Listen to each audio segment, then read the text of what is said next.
Alors, je me présente, je m'appelle Nathanaël Tisser, j'ai 24 ans. Pour faire court, en trois phrases, mon histoire. Ma mère était en foyer quand elle était jeune, mon père était son éducateur. Ils ont créé un foyer. On est né dans ce foyer avec mes frères, un foyer pour jeunes en difficulté. Et ensuite, ma mère et mon père ont divorcé.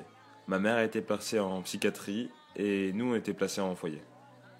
Mon père nous filmait beaucoup quand j'étais petit.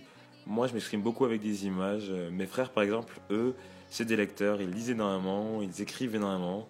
Ma tante écrit des livres. Et du coup, on me traitait beaucoup de fainéant parce que je passais tout mon temps devant la télé à regarder des films et à lire des BD aussi beaucoup.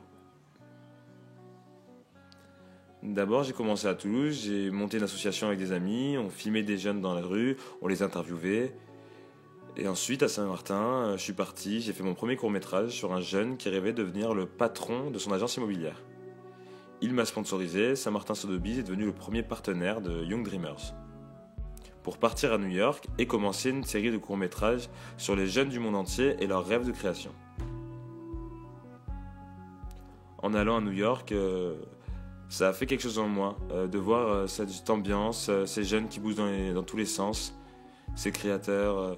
J'avais envie de faire partie de cette famille de créateurs et d'artistes. Ça m'a beaucoup inspiré. Depuis ce moment, j'ai été soutenu à la production par Agnès Azuelos. Et du coup, j'ai proposé ma candidature à Factory. Je suis passé en deuxième année. Ils m'ont fait sauter une classe et c'était très bien parce que je suis passé de suite en pratique. J'ai pu faire 2 courts-métrages de fiction, toujours sur le thème de la jeunesse et du rêve.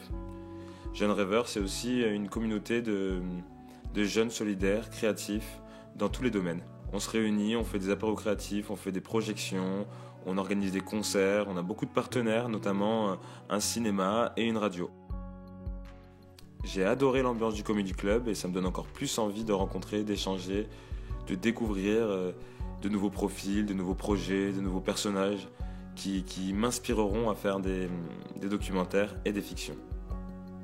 C'est au Comedy Club que j'ai rencontré Florence et j'ai parlé avec elle de mon projet pour m'inscrire à la FEMIS par le biais de l'égalité des chances. J'aimerais présenter Frères à la FEMIS, mais j'ai juste commencé l'écriture et le repérage d'un documentaire sur ma famille.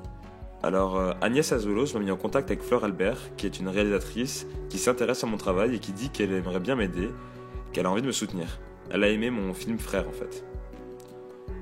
J'aimerais intégrer la FEMIS pour acquérir des choses qui me manquent et peaufiner ma technique de filmage comme d'écriture. Rencontrer des gens, être conseillé et avoir la chance d'être en contact de professionnels. Du coup, j'en fais un court-métrage. Je l'envoie à la FEMIS en espérant être pris dans cette école qui me permettra peut-être d'être un grand réalisateur un jour et de réaliser mon rêve.